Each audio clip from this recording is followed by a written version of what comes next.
Hello my viewers and welcome back to another unboxing, viewing and testing. And today I have this Parkside Radiator bleed box. Cuts energy costs and helps the environment. Capacity it is 80 ml. So let's open the box and find out more about this product and how we can use it.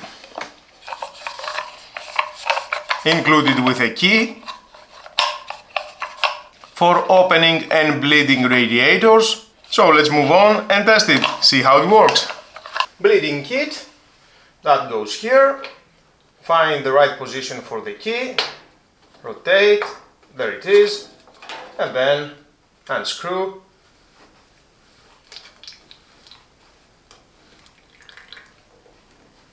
I can hear the water.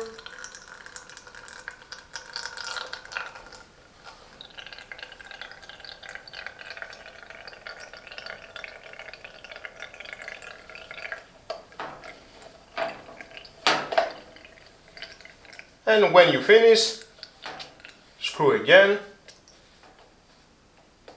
tighten it very well, and that was all. Remove, there it is, water inside. So easy to start the bleeding process at your radiator.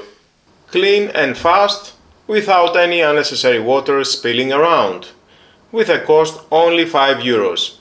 Next video it is the self-bleeding radiator valve. Don't miss that video, subscribe and hit the notification bell. Until my next video, have a nice and lovely day. Bye bye.